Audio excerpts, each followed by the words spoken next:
Okay, well, good morning. I'm Ed Morales, Chief Marketing Innovation Officer for Pinnacle. Grateful and thankful to be together here this Friday morning, bringing to you the Next Level Advisor. Today, we've got a very special guest, and it's Barry Flagg.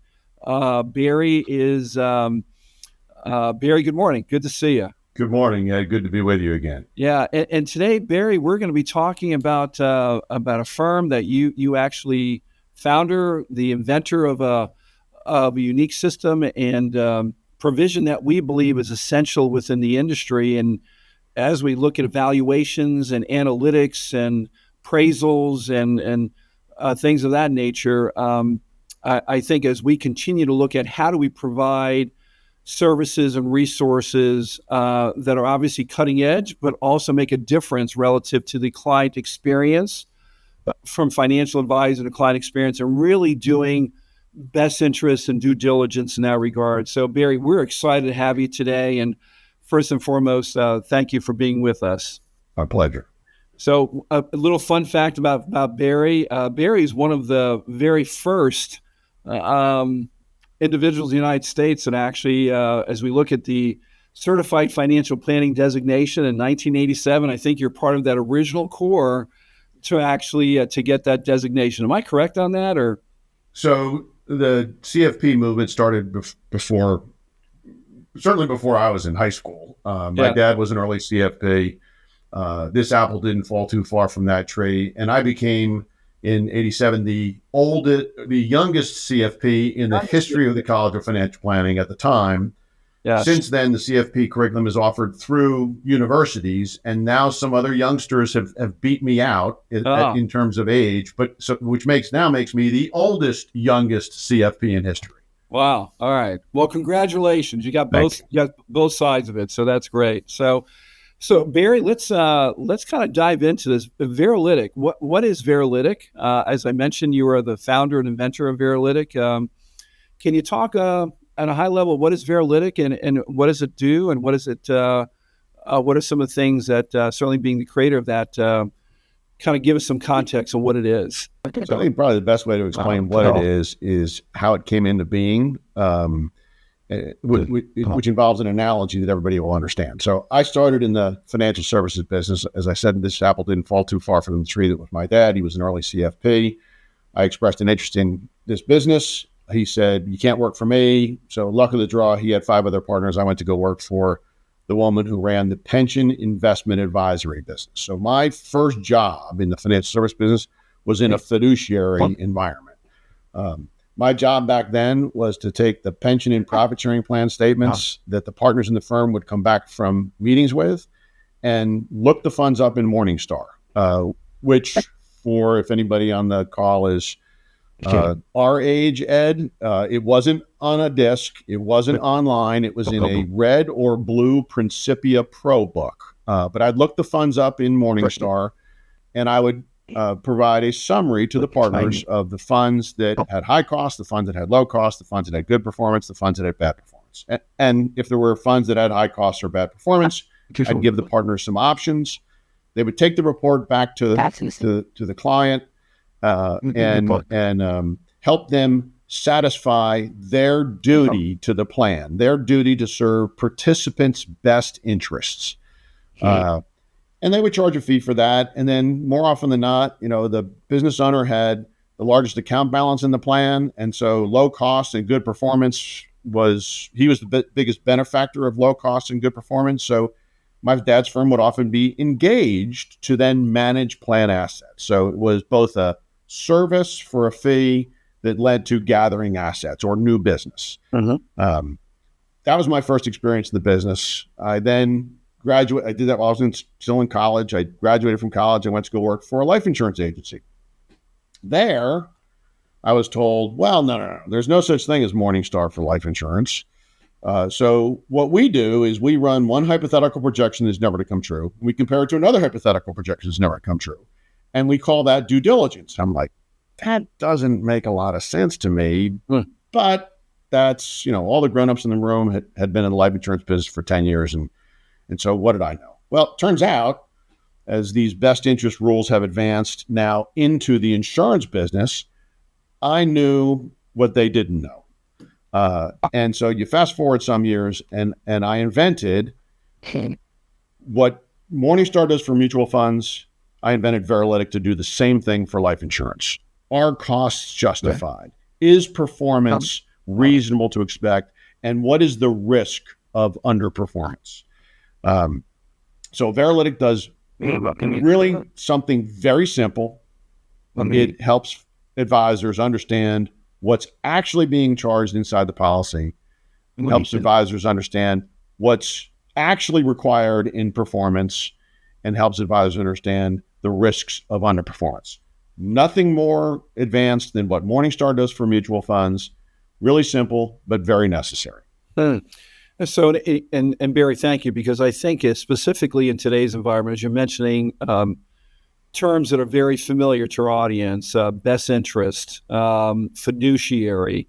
It's interesting as you're referring to what Veralytic is, and using the analogy that if you're very familiar with Morningstar, this is actually Morningstar per se. At least some of the things that you're referring to, what its capabilities would be from a service perspective, but it's the Morningstar for life insurance. Did I hear that correctly? Yep. I don't think Morningstar wants me to say Morningstar for life insurance, but you can say that and it would be accurate. Yeah. So as far as what it does, I know relative to the analytics and so forth. Now, you mentioned your experience with your dad, and of course, then moving into the life insurance end of the business. And it's I'm just making a notation here that you refer to cost, performance, and returns. I think risk, cost, performance, and risk. CPR. CPR. Well, we certainly know how invaluable CPR can be to savings one's life. So, can you give me a little bit more on the CPR, if you will, just for the audience to get a sense as far as what is that, the analytics that you're doing around costs, around performance, and around risk, to bring some context to our listeners here.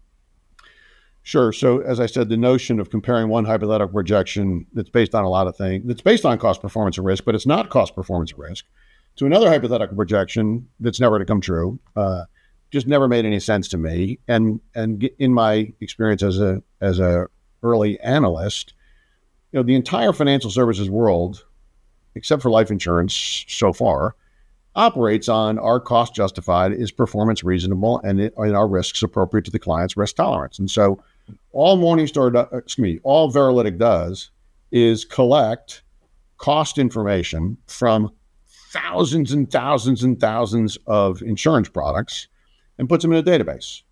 And from that data in the database, we can calculate an average cost and a standard deviation of what's around that average. What are the worst available rates in terms in the marketplace, and what are the best available rates in terms in the marketplace? And it's like the S&P 500. It's not the arithmetic average of every stock in the marketplace or every life insurance policy in the marketplace, but it's a large enough database where we can calculate a mean and a standard deviation, and then we have a range for what should we be looking for in terms of competitive costs. And this is all the more important lately with what I call whack-a-mole AG 49 regulations. The illustrations model regulation started in 1995. In the early 2000s, they came out with AG 49, and now they've come out with AG 49A and AG 49B, because what they're doing will never work. And they just keep trying to fix it, but you can't fix something that's inherently broken, because they're trying to regulate the outcomes instead of regulating the inputs. Every other segment of the financial services industry regulates the inputs, or at least issues regulations about the inputs. Right. And the inputs for everything, the inputs for every financial instrument on earth are costs, performance, and risk, CPR. So if a policy has low costs and a track record of good performance with a risk profile that's consistent with the client's risk tolerance, that is what 200 years of litigation, legislation, and case law have said are in the client's best interest. Does it guarantee a better result for the client? No, but it has a 200-year history of producing better results for clients. So what Veralytic measures is costs that are competitive in the marketplace, the internal policy costs, performance that is reasonable relative to asset class benchmarks, and it gives some insights into the risks so that the advisor can make an assessment of whether or not that risk of underperformance is consistent with the client's risk tolerance. Yeah, and Barry, I think it's important to note here in our conversation that Veralytic, this is not, the creation of this, the company itself.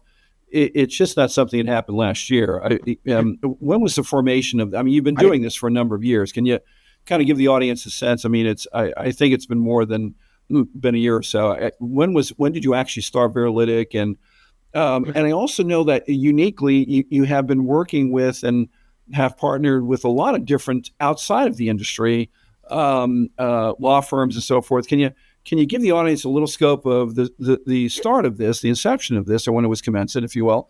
And I think it is also interesting to see where various industries have subscribed and actually have worked with you, that law firms and so forth. Can you talk a little bit about that too?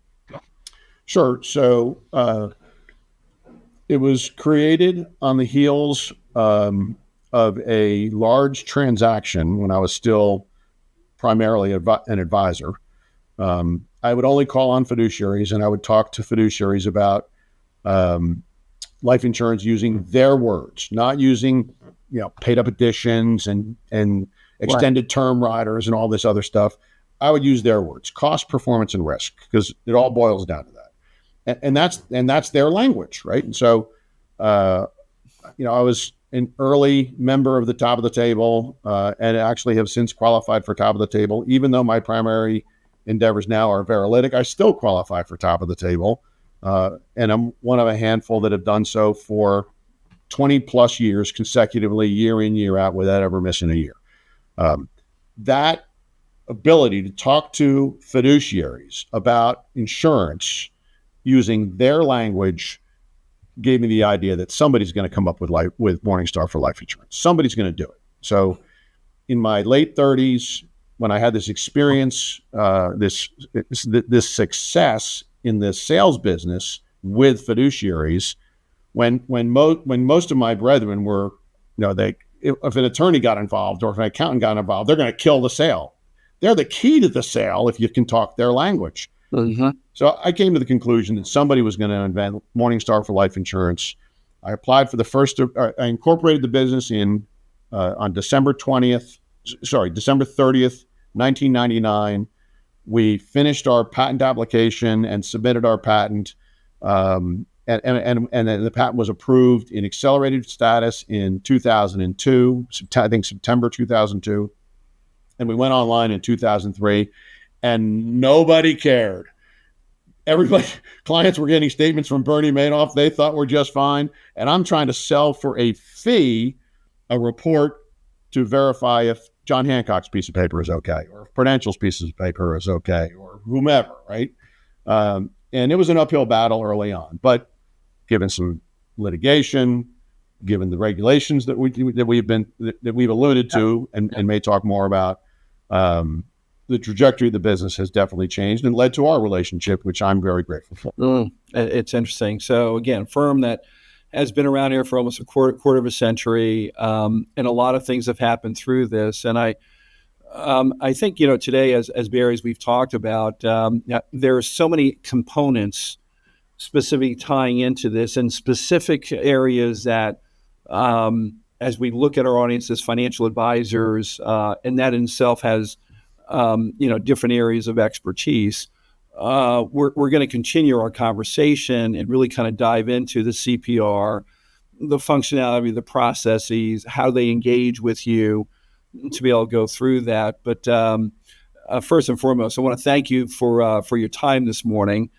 To really, and I think it's opening up the door here, and to really kind of explore the differences between Veralytic and what the industry has been using with processes. And obviously, the things that continue to resonate with me in our conversation today is fiduciary, speaking in their language, CPR, cost, performance, and risk, best interests, and those are all not terms that we use today. This is the industry clearly is embracing and subscribe this, because at the end of the day is what are we doing collectively to do it's what in the best interest of our clients, and how do we support advisors with the right analytics and the right information, so they're just not equipped, but they're more than prepared to be able to maintain what is necessary around their fiduciary responsibility. So, Barry, I just want to take a moment to thank you. I know we're going to have we're going to have more additional conversations and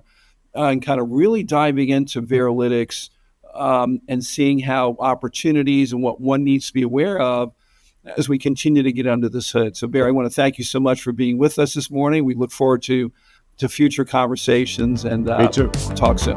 Take care.